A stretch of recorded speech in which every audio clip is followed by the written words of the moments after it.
last time you remember, Yehuda, Binyamin is taken because he's the one who they find the goblet in his bag.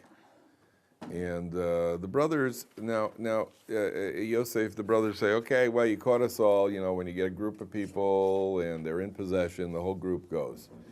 And Yosef says, yeah, well, no, I'm only going to keep the guy who stole it, and everybody go home. At that point, Yehuda gets into the fray. And it says like this. Vayigash Elav Yehuda. Yehuda approaches him, top of page 250. Vayomer bi Adoni. Now, bi Adoni, the ArtScroll translates as, if you please, my Lord. Now, there are different opinions what bi Adoni. Bi Adoni, bi literally means me or in me. So there are different opinions when he says bi Adoni, he's saying, it's me. Meaning that since it's a trumped up charge, according to one opinion, he's saying, I'm the one who planted it, and I took it and planted it in his bag. He's actually taking the blame for it, according to one opinion. But he says, I'd like to say something in your ears, which means I'd like to say something up close to you. Please don't get angry, from which we see that he's about to say something that could get him angry. Otherwise, you don't say, don't get angry, right? Because you are like Paro. Now, this is like almost the proverbial in English, with all due respect, right? Or may I speak freely? And anytime somebody says to you, with all due respect, you know that you're about to be insulted. That's what, with all due respect, sir, you are incompetent. Right? So whenever somebody says, with all due respect, you know that he's about to say something that you're about to, that's not very respectful at all. And it's the same thing if somebody says, may I speak freely? Yeah, well, why are you asking permission? To say something good, you would have just said it. So if you may I speak freely means that you're about to have your flaws pointed out. So Yosef says, hey, don't get angry, but in my eyes, you are like Paro. And Rashi says that Yehuda was saying to him, if you give me a hard time, I'm going to kill you. Just like I'm going to kill Paro, your master. And so he says, don't get upset, but. Now, what Yehuda says like this, he goes through the whole story again. But Rashi says that Yehuda, this is an aggressive. Yehuda has lost patience. Now, the question here becomes why? Why? What causes you? Okay, but Yehuda has taken, remember, if you last week's Parshat, Yehuda took responsibility for Binyamin. He said to Yaakov, if I don't bring him back and put him down in front of you, then I will consider to have sinned before you for eternity. So Yehuda has taken quite a step as being a guarantor here, what's called in Hebrew an orev. An orev is a guarantor. And Yehuda has taken on the responsibility. He stands to lose if Binyamin doesn't come back. So he says to Yosef, look, up until this point, the brothers had thought that everything that was happening to them, all this aggravation, they go back and they find the money in the bags and there's trumped up charges and why somebody's framing them. So all along they thought this was some sort of divine retribution because they had sold Yosef. This was very much on their head. And now we're getting back. Now we're getting back for what we did. Now we're getting back. At this point, something has changed. Because Yosef says, you know what? I'm only going to keep Binyamin. I'm going to keep Binyamin. The rest of you go home. What did the brothers, what does Yehuda know? Binyamin was the one brother who was not involved in the sale of Yosef. So if Binyamin is being framed and Binyamin is about to be taken as a prisoner, that can't be divine retribution for the sin of selling Yosef, number one. Number two, they know it's a frame-up. Okay, this has nothing to do with Hashem anymore. This is between you and me, sir. And if you don't cut it out, then kichamocha kifaro. I'm going to trash you like I trash Paro. Because I understand at this point, this is all a frame-up. Even more, you want to hear an incredible statement? There's a Gemara that says there are 4 people who died sinless. 4 people, the Gemara says 4 people in history died sinless. You know, who free of sin. The 4 people were Binyamin, Yishai, Moshe Rabbeinu's father, David HaMelech's father, Amram, Moshe Rabbeinu's father, Yishai, David HaMelech's father, and Kilov, who was a son of David HaMelech. The Gemara says those 4 people died through history. They died be'ityo shel nachosh. They died because of the decree that came about as a result of the serpent that guy when death was brought to the world. That means on their own merits they didn't deserve to die. 4 people, the Gemara says. Binyamin was one of them. So if the Gemara tells us Binyamin died sinless, so his brothers know who Binyamin is. You know, if this is the brother, Binyamin is the family tzaddik. So Binyamin's the last guy who's going to going to go swiping the king's goblet, his sorcery goblet. And Yehuda knows all this. Yehuda says, "That's it. I've had about enough. I have had about enough." Right now let's get this. Let's get this out in the open. Now he says, "Yidaber na'av d'chodover be'oznei." I want to speak in your ears. Meaning, according to the Meforshim, Yehuda goes, there's like the king, and the king has his advisors around him. And Yehuda says he walks in past the inner circle, very informal. He actually breaks with palace formality. You know, when Obama met the Queen of England for the first time. So there's a rule in England: you don't touch the Queen. You don't shake hands. It's not like you're the president. You shake hands with someone. You don't touch the Queen. You don't touch the Queen. It's very formal. They teach you go in and how you curtsy to the Queen. And there's in England, the Queen is all flip. You don't touch the Queen. Well, Obama and Michelle Obama went in and she just gave her a bear hug. She went and broke all formality. Yo, Queen. she gave her a bear hug, which was a little shocking. Then they presented the Queen with a gift. You give the Queen a gift. So think of what you would give the Queen. A bouquet of flowers. A picture of George Washington. They gave her an iPod. It was just so not right. The whole thing, start to finish, was it just broke all formality. It's almost like Israel has an ambassador. What's the country there? They still have a queen. They still have a king. Where is it? Sweden. In the scam.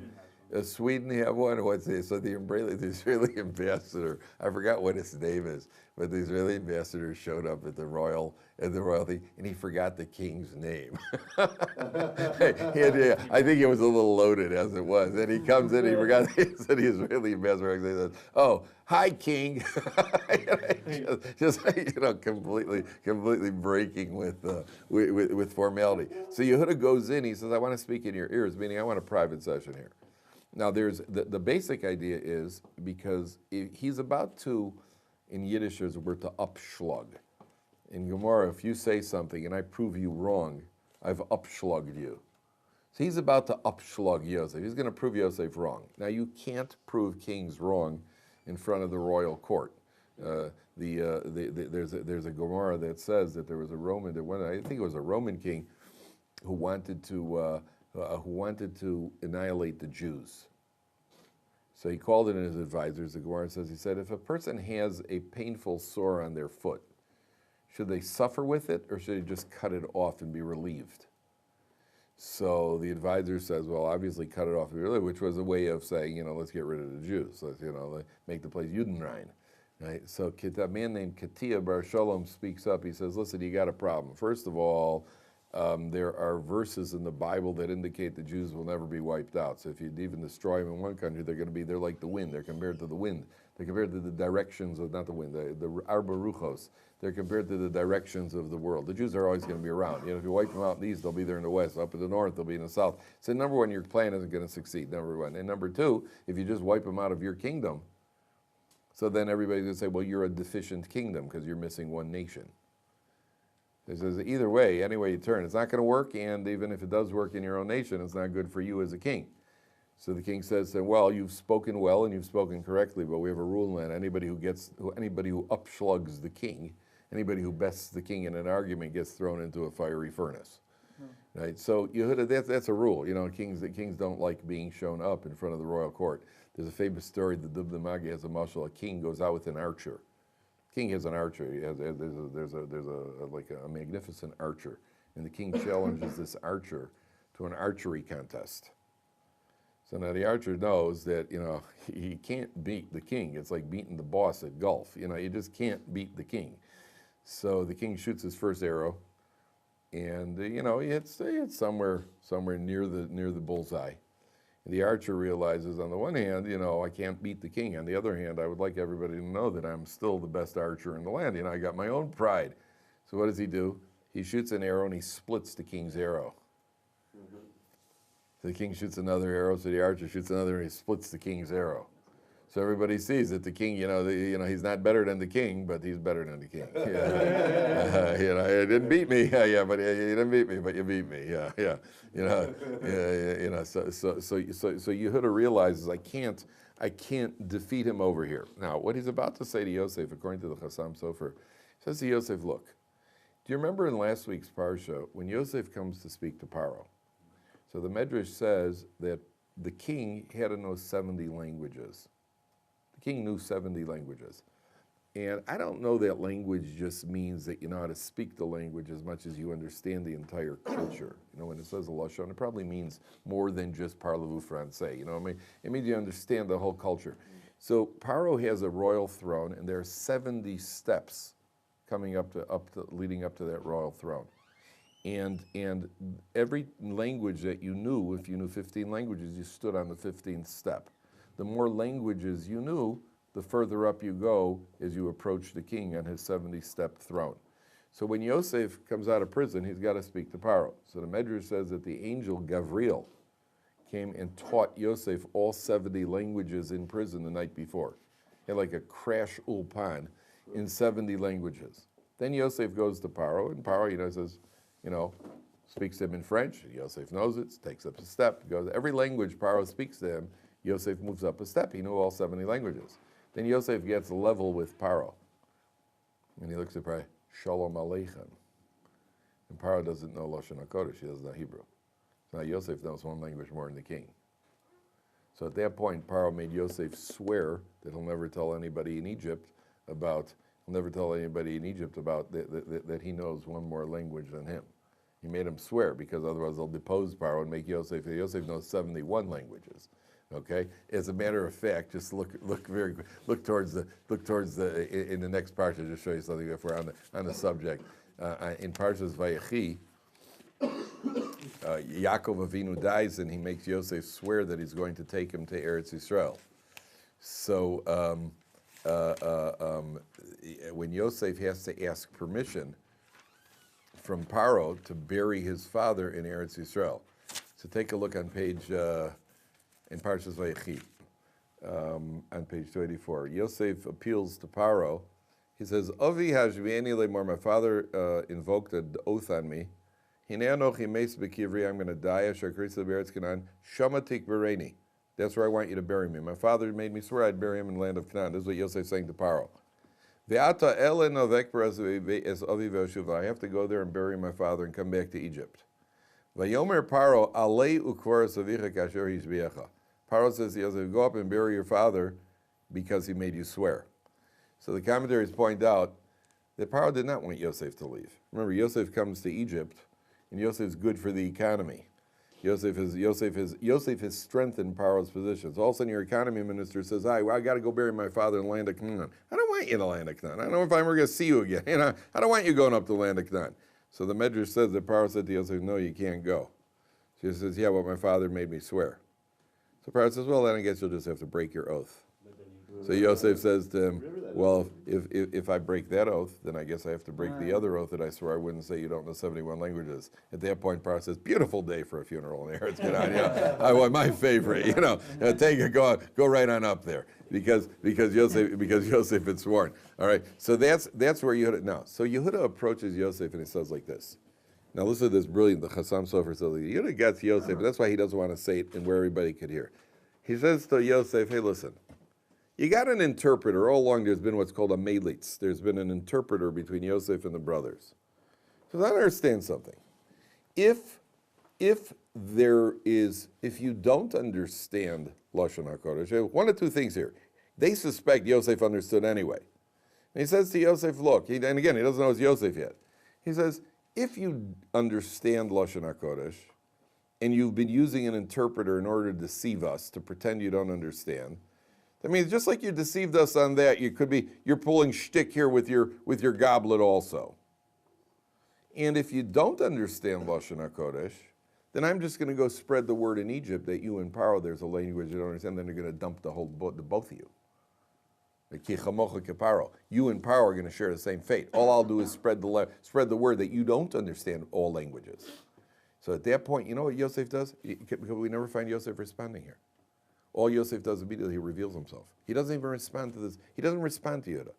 All he does is he immediately goes and reveals it. There's no response. He's trapped. Once he's trapped, the game's up. Now he's going to have to reveal himself. What's he going to say? If he says, yeah, I don't understand Lashon HaKodesh, so Yudah's already threatened to expose him in Paro. If he says, I do understand Lashon HaKodesh, so then what are you pulling shtick over here? You've understood all along. So what kind of deception, what kind of game are you playing with an interpreter? At that point, Yosef really has his hands are tied. At that point, he reveals himself. Adoni Sha'ale as Avodav Lamar Hayesh Lachem Avach. You asked if we have a father or a brother. Vanomer El Adoni Yesh Lanu Av Zaken. We have an elderly father. V'yeled Zekunim Katan. And we have a young brother. V'achiv Meis, his brother died, meaning Yosef. V'yvaser Levado La'imo V'avi V'evo. And he has remained alone. Binyamin has remained alone, and his father loves him.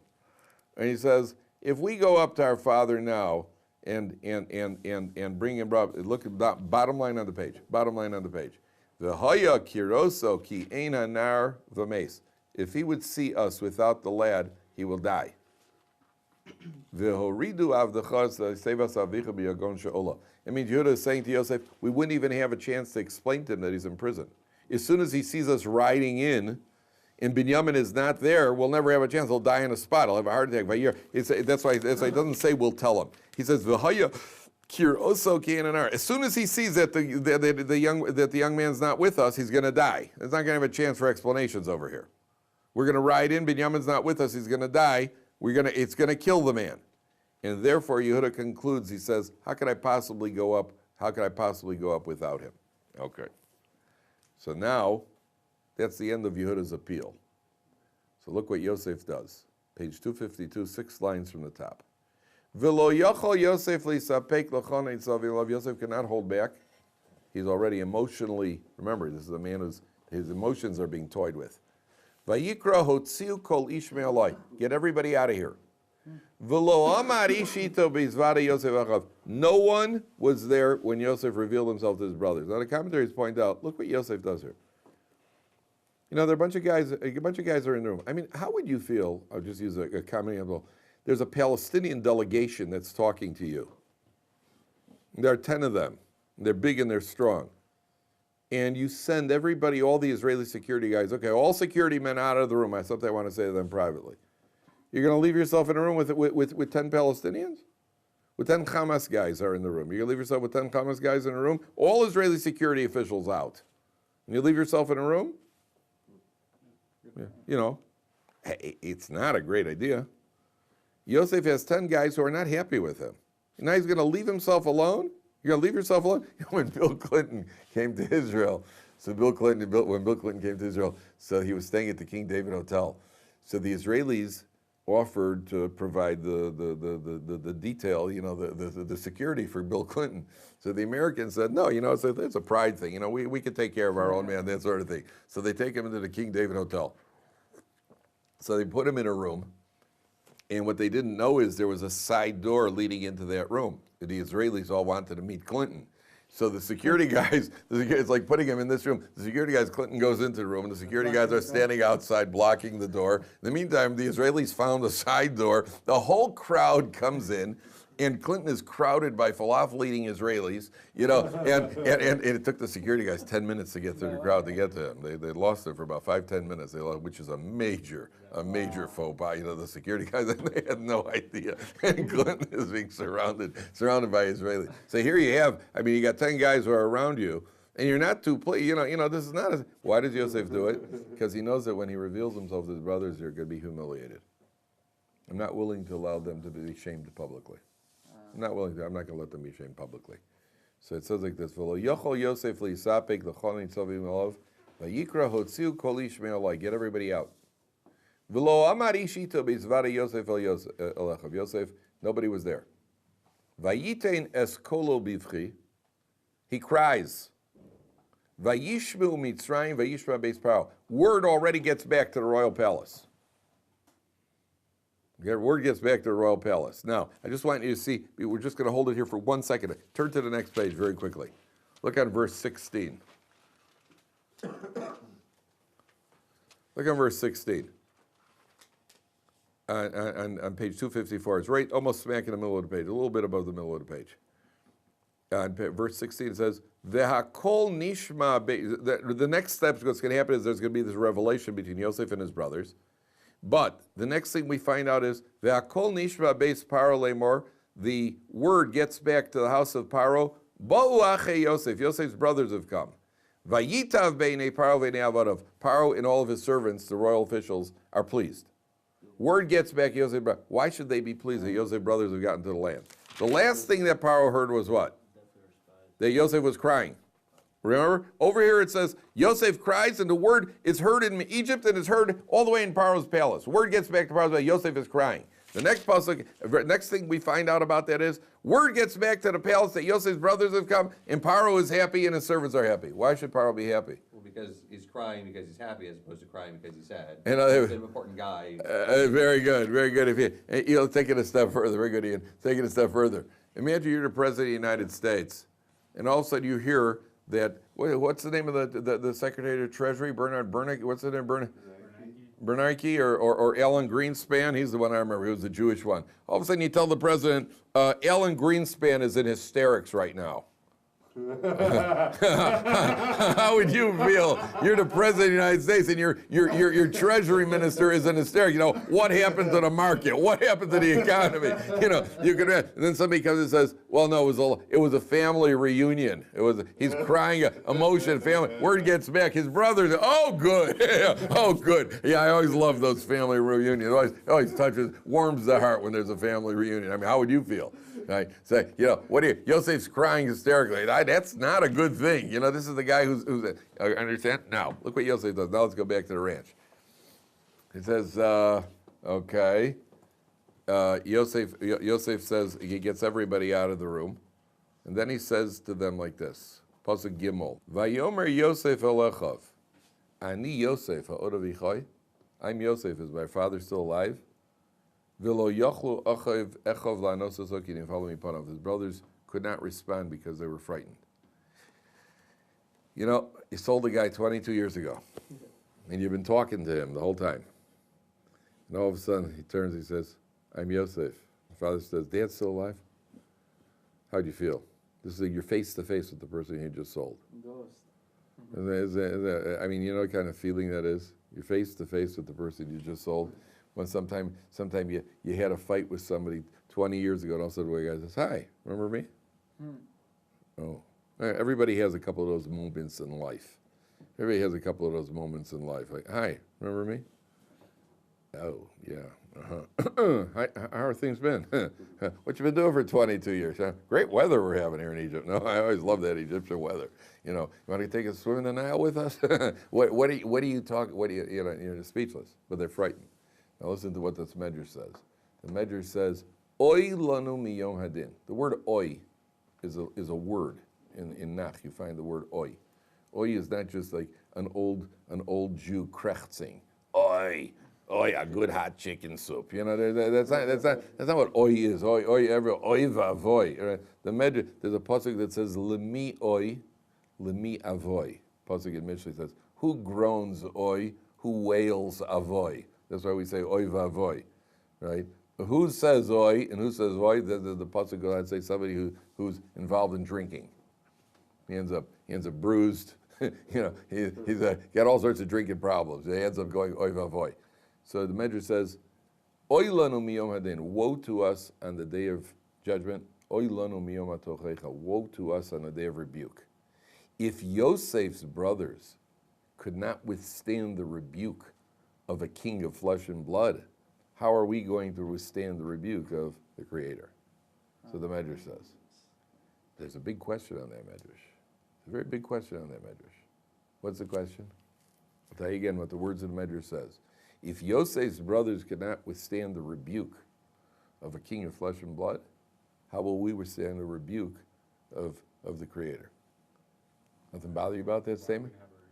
What's that? Why are we going to have a rebuke? Oh, for various things that we've done. I remember. I think 11 years ago, about 11 years ago, I spoke Lashon Hara. So I'll probably get rebuked for that. Ian's the only one who caught that. We've all got our little accounting. We've all got our little weak moments. Right? So if they couldn't withstand a rebuke, how are we going to withstand a rebuke from HaKadosh Baruch Hu? What's the question? You should still be bothered by something about that Medrash. Question is, Where did Yosef rebuke them? He didn't rebuke them. He just revealed himself. He just revealed himself. He didn't rebuke them. Right? The Medrash says, well, just say Yosef's brothers could withstand. Tell me, if Yosef's brothers couldn't withstand the emotional turmoil, so how could we withstand the emotional turmoil of meeting our in-laws for the first time? So say something like, where does it talk about rebuke? Where does it say a word about rebuke here? What's the answer? The answer is, look what Yosef says. Ani Yosef, and my Yosef, ha'oda v'chai, is my father still alive? It means you're coming and telling me, oh, we have to take Binyamin home. Our father will never withstand the shock. He'll die from the thing. I'm Yosef. My father's still alive? How come you weren't worried about it 22 years ago when you told me that the old man, that our father won't be able to withstand the shock? That you're not worried about. All of a sudden now you're worried about it? All of a sudden now you're worried about it. When it's good for you, you're worried about it? When 22 years ago you weren't worried about it. That is the ultimate zinger, and it's the ultimate sting in life in general. There's nothing being caught. It's one thing if somebody says, I saw you doing something wrong. I saw you going after a pepperoni pizza. Come on, shame, shame, shame. All right, I had a moment of weakness. It's another thing if you get caught in a self-contradiction. You were the guy who was telling somebody, I saw you yesterday rebuking somebody for eating a pepperoni pizza. And now today, in the privacy of your room, I just caught you. No, that's even worse. That's even worse. They always catch these judges. Well, I'm from Chicago, so I'm used to this sort of thing. Judges who they rebuke the guy for being corrupt and for being this and for being that. Then they find the judge has been taking bribes for 20 years and he's been doing everything, every negative thing possible. That's worse. You've been caught in a self-contradiction. You're telling me, you give me this whole heart-throbbing, a heartfelt appeal. Our father won't be able to take the shock if Binyamin doesn't come home. Now you're worried about it. And where were you 22 years ago? This happens to people all the time. It's like the husband who says, the wife asks the husband, you do the dishes. Oh, I'm really tired. I'm sitting on the couch reading the newspaper. 10 minutes later, the phone rings. He gets a friend who says, hey, listen, Chaim, we rented a gym. We need a 10th man for the minyan. We're having a 5-on-5. And all of a sudden he's up. He says, oh, honey, where are my socks? My gym shoe, oh, now you got energy, huh? To do the dishes, you didn't have energy, right? But to go play basketball, which arguably takes much more energy, then all of a sudden you got energy for it. That's the worst.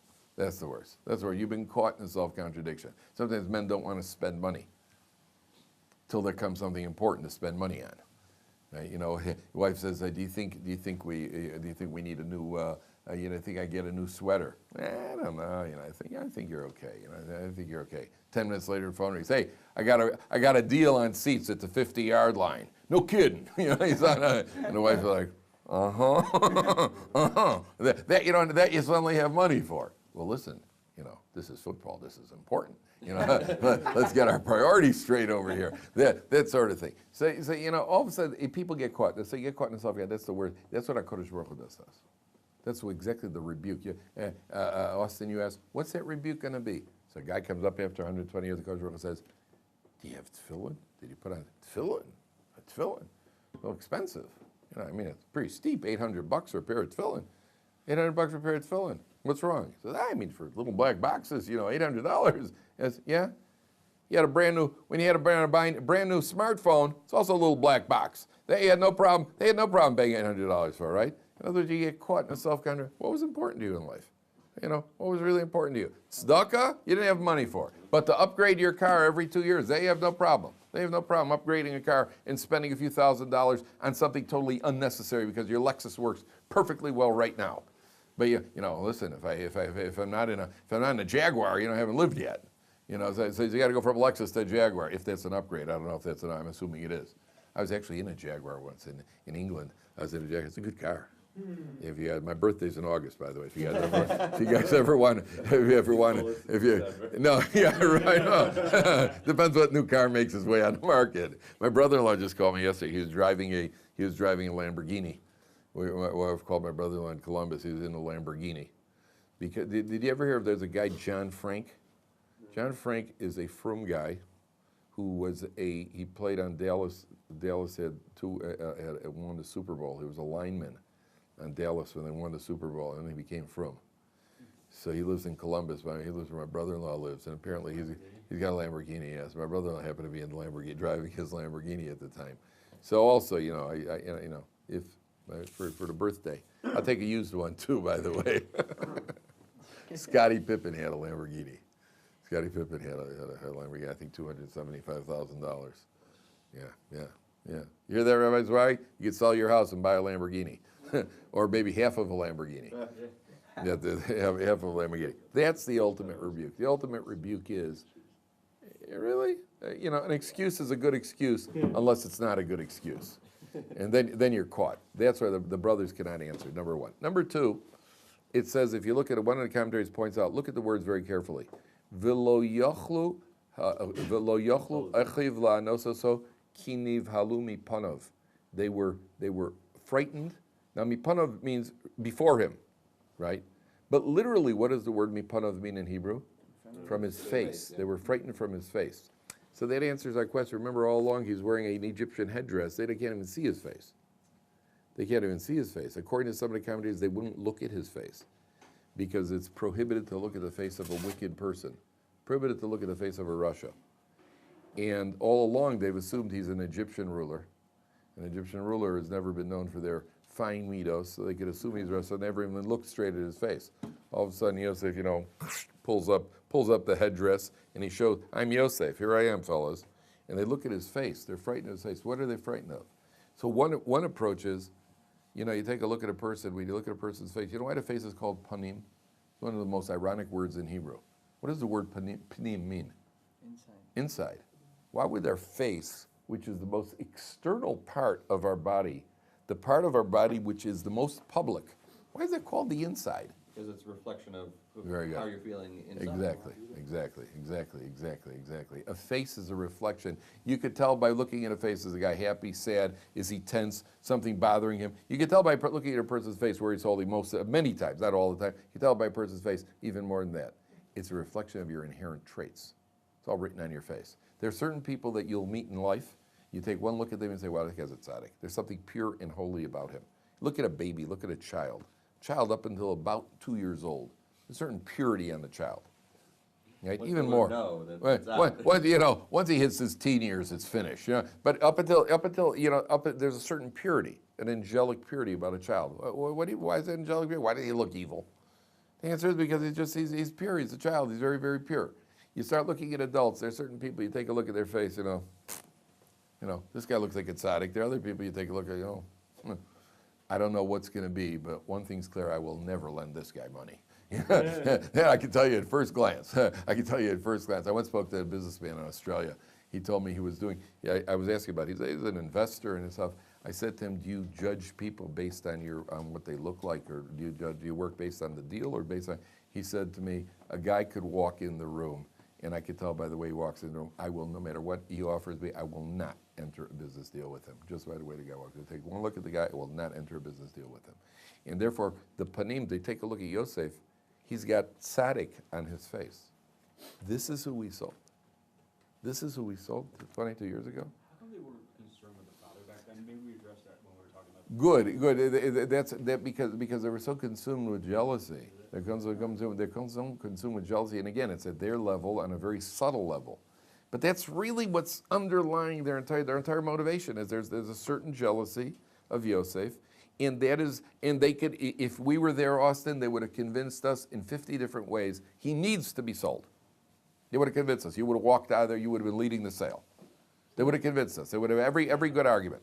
But the underlying it, there's one slight bias, a personal bias, what we call in Hebrew a negia. There's a touch. You are personally connected to it, and that is pushing them in the direction we got to sell this guy. We got to sell this guy. Now that they're done tshuva, they're coming down. They recognize we've done wrong. We take all the real factors into consideration. Okay, we'll continue tomorrow, Mitzvah.